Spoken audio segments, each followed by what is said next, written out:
श्री गणेशाय नमः। श्री वेद पुरुषाय नमः। श्री गुरुचरण कमलेभ्यो नमः। श्री सरस्वत्यै नमः।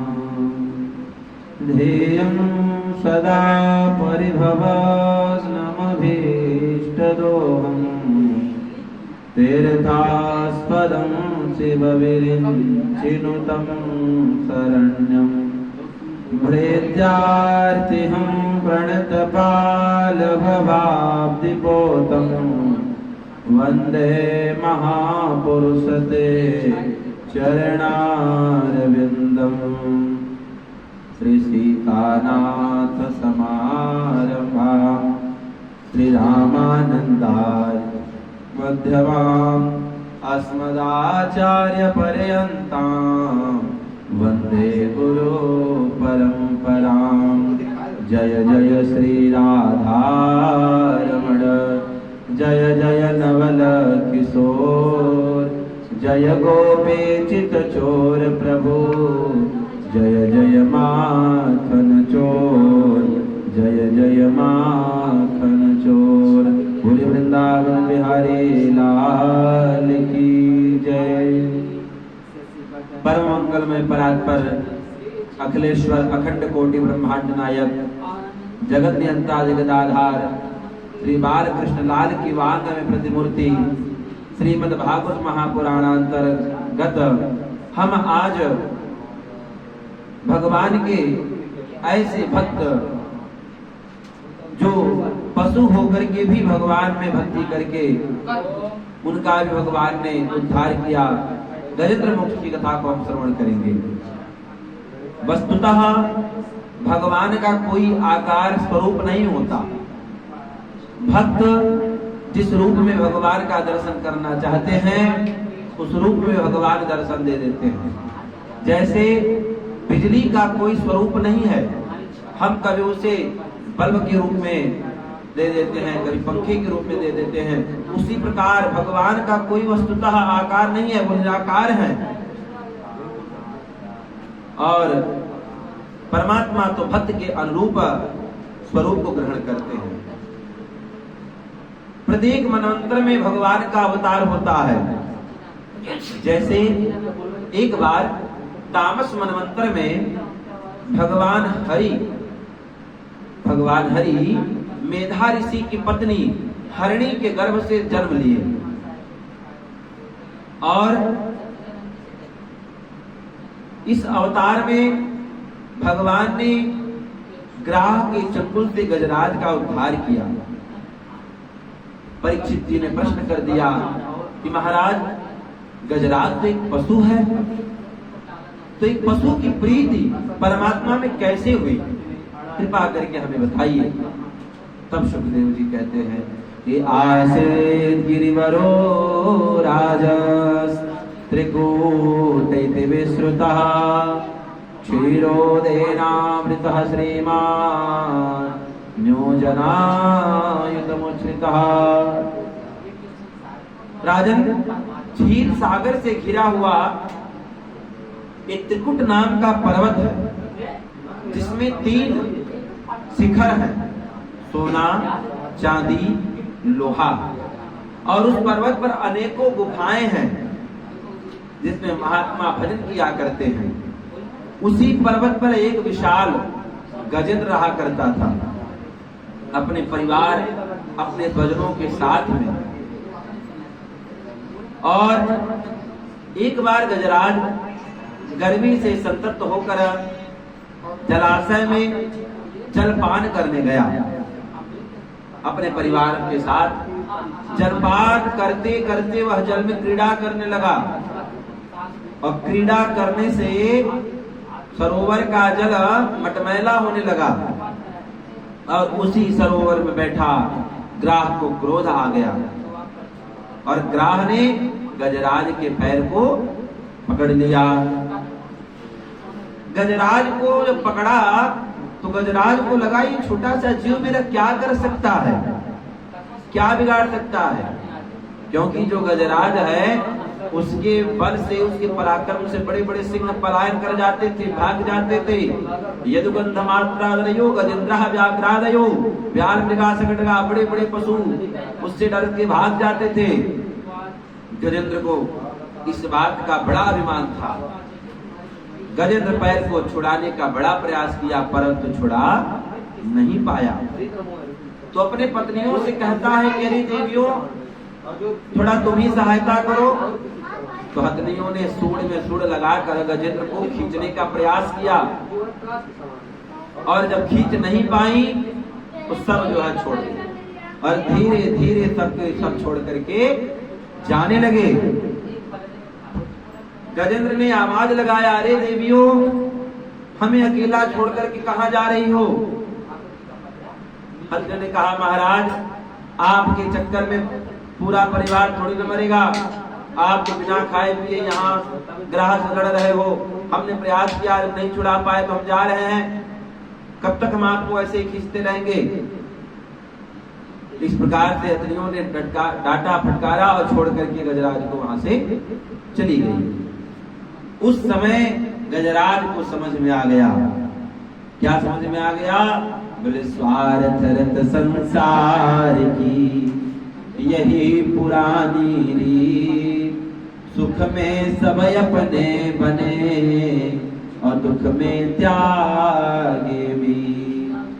आराम के साथी क्या क्या थे, जब वक्त पड़ा तब कोई नहीं। सब दोस्त हैं दुनिया में मतलब के, संसार में किसी का कोई नहीं, दुनिया में किसी का कोई नहीं। गजेंद्र कहता है कि संसार में केवल स्वार्थ बस सभी एक दूसरे से प्रेम करते हैं। यही बात बाबा गोस्वामी तुलसीदास जी कहते हैं, क्या कि सुर नर मुनि सब हरिति, सुर नर मुनि सब के हरिति, अस्वार्थ लागे करे सब प्रीति। श्री राम जय राम, जय जय राम जी। श्री राम जय राम, जय जय राम जी। अजय जय विघ्न हरण हनुमान जी। इस प्रकार से गजेंद्र को समझ में आ गया कि जब हमारे पास बल, पौरुष, प्रतिष्ठा, धन संपत्ति, मान सम्मान सब कुछ था तो सब हमारे अपने बन के बैठे थे, और जब हमारे ऊपर दुख पड़ा तो सब के सब छोड़ करके जाने लगे। यही हाल हम संसारियों का भी होता है महाराज। जब तक हमारे पास सब कुछ है तब तक लोग हमारे बन के रहते हैं। जिस दिन दुख पड़ता है सबके सब छोड़ करके चले जाते हैं। और हम भी अपने अभिमान में नाक ऊंची करके, हाथी के जैसे, हाथी का नाक ऊंचा होता है लंबा, उसी प्रकार हम भी अपने नाक को ऊंचा करके पद प्रतिष्ठा, धन संपत्ति के मद में चूर होकर के भगवान परमात्मा की तरफ नहीं देखते हैं। और जब दुख पड़ता है तो इसी प्रकार गजेंद्र के जैसे अत तो गत्वा, गुरु नानक देव जी भी कहते हैं क्या कि प्रीतम जान लियो मन माही, प्रीतम जान लियो मन माही। अपने सुख से ही जग बांध्यो, अपने ही सुख से ही जग बांध्यो। को काहू को नाही, प्रीतम जान लियो मन माही। सुख में आन सबहि मिल बैठत, सुख में आन सबहि मिल बैठत। और रहत चहु दिस घेरे, विपत पड़त सब ही छाड़त, विपत पड़त सब वही छाड़त। को न आवत ने जान लियो मन माही। ये समझना चाहिए कि अपने ही सुख से सुख है, अपने ही दुख से दुख है। इस संसार में कोई किसी का नहीं है महाराज। जब तक हमारे पास सब कुछ भरा पड़ा है तब तक लोग हमें पूछेंगे भी, पानी भी देंगे, अन्न भी देंगे, सेवा भी करेंगे। लेकिन जब सब कुछ समाप्त हो जाएगा तो कोई संसार में किसी के साथ नहीं रहने वाला महाराज। क्योंकि टूट जाता है गरीबी में वो रिश्ता जो खास होता है, टूट जाता है गरीबी में वो रिश्ता जो सबसे खास होता है। लाखों यार बनते हैं जब पैसा पास होता है। गरीबी में टूट जाते हैं जो सबसे रिश्ते खास होते हैं, और जब पैसा जब आ जाता है तो बड़े यार बड़े संबंधी बन जाते हैं। इसलिए समझना चाहिए कि इस संसार में कोई किसी का नहीं है महाराज। यहाँ तक परिवार में भी संबंध बन जाता है। जब पैसा नहीं रहता है तो लोगों का संबंध कैसा होता है जानते हैं? कभी कहते हैं कि पैसा बिनु बाप कहे बेटा कपूत भयो, पैसा बिनु माई बंधु दुखदाई है, पैसा बिन नारी कहे मूर्ख से पाला पड़ो, पैसा बिनु सास कहे कहाँ को जमाई है, पैसा बिन यार नहीं, पैसा बिन भगनी नहीं, पैसा बिन देव नहीं करते सहाय है। और कहते गरीब दास पैसा तुम पास रखो, पैसा बिन मुर्दे ने लकड़ी नहीं बाई है। जब पैसा नहीं होता है तो भाई बंधु परिवार माता बहन पत्नी सास सब के सब जो है नाते रिश्ते तोड़ देते हैं और सब के सब ताना मारने लगते हैं महाराज। इसलिए यहाँ तक कि पैसा के बिना मुर्दा भी लकड़ी भी प्राप्त नहीं करता। इसलिए पैसा जीवन में होना अनिवार्य है। और जब पैसा पास हो जाता है तो कैसा रिश्ता हो जाता है?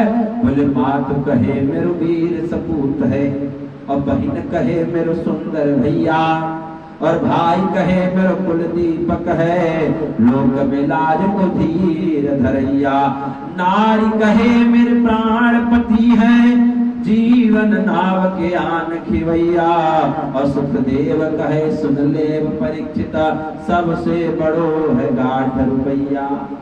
सुखदेव जी कहते हैं महाराज परीक्षिता सबसे बड़ा संबंध अगर है तो कहे पैसा का संबंध है। इसलिए समझना चाहिए कि हमारे जीवन की यही सच्चाई है। जब तक लोग हमारे पास शरीर में या अपने पास ताकत है, बल है, पौरुष है, धन संपत्ति है, शरीर में चलने की शक्ति है, धन दौलत कमा कर लाते हैं, तभी सबके सब रिश्ते अपनाते हैं, निभाते हैं। और जिस दिन कमाना बंद कर दोगे उसी दिन से बस घर में एक ही बात सुनने को मिलेगा, क्या? बोले तो काम के न काज के और दुश्मन अनाज के। न किसी काम के हैं न काज के हैं, बस बैठे बैठे रोटी ही तोड़ रहे हैं। इस प्रकार से जीवन की सच्चाई है। गजेंद्र मोक्ष की कथा बताती है। और गज और ग्राह की लड़ाई 1000 वर्ष तक चलती रही। समान हरदम व्यगमन मही पति शप्राण योषित संता। कहते हैं कि जब गजराज ग्राह के द्वारा अपने आप को नहीं छुड़ा पाया तो भगवान से प्रार्थना करता है। बोला कहता है, बोले ओम नमो भगवते तस्मै यत् एतच्चिदात्मकं पुरुषायादि बीजाय परेशाय विधीमहि। जो इस जगत के मूल कारण है, समस्त प्राणियों के हृदय में विराजमान है, जो समस्त संसार को चेतना प्रदान करने वाले हैं, ऐसे परम पुरुष परमात्मा मेरा नमस्कार है। ऊपर बैठे समस्त देवता विचार कर रहे हैं कि हमारा नाम लेगा तो हम जाएंगे। जब गजेंद्र की रक्षा के लिए कोई आगे नहीं बढ़ा, उस समय भगवान हरि प्रसाद पा रहे थे, भोजन कर रहे थे। भोजन की थाल छोड़ करके और माता लक्ष्मी ने हाथ पकड़ लिया, तब पर भगवान ने हाथ छुड़ा करके हाथ पकड़ कमला कहे कहाँ जात हो नाथ, हाथों कमला ने सुनी थी, सुनी गजराज। भगवान ने कमला की नहीं सुनी, भगवान ने सुनी किसकी? बोले गजराज की सुनी। भगवान हरि इतने तीव्रता में थे कि लक्ष्मी जी की नहीं सुनी, गजेंद्र के पास पहुंच गए। और गजेंद्र ने जैसे ही भगवान को आते देखा तो विचार करने लगा कि भगवान को दूं क्या। और गजराज ने भगवान को एक कमल का पुष्प सरोवर से उखाड़ा और कमलाकांत के चरणों में अर्पित कर दिया। यही जीवन का सार है। हमें भी भगवान से प्रार्थना करनी चाहिए।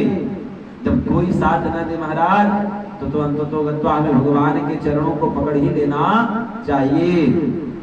बोले पकड़ लो हाथ बनवारी, नहीं तो डूब जाएंगे।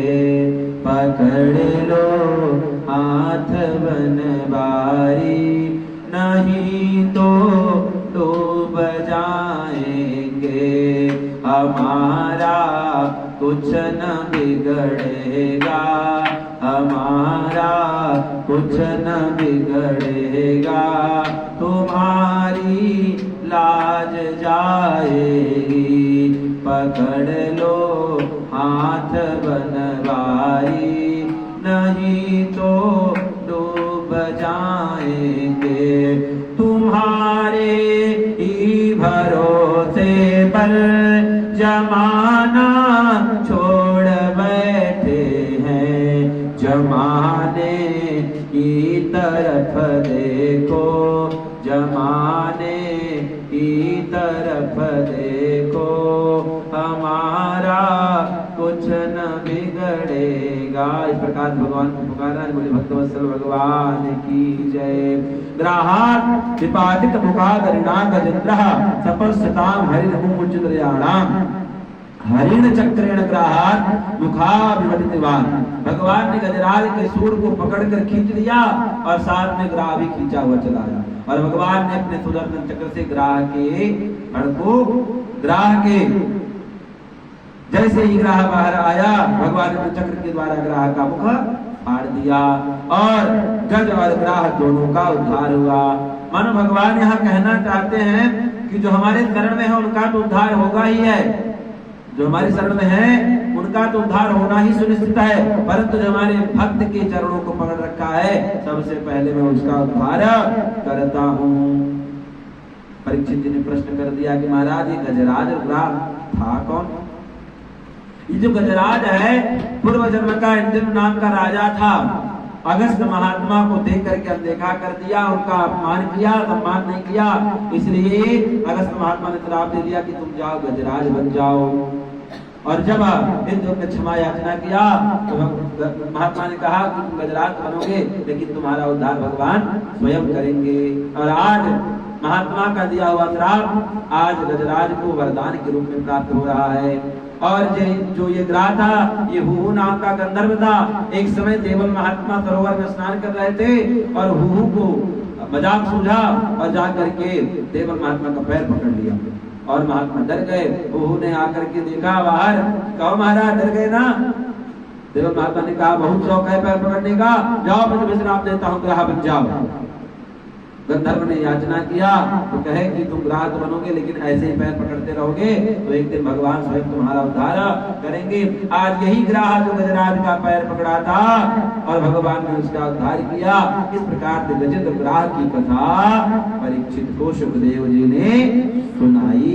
वृंदावन बिहारी लाल की जय।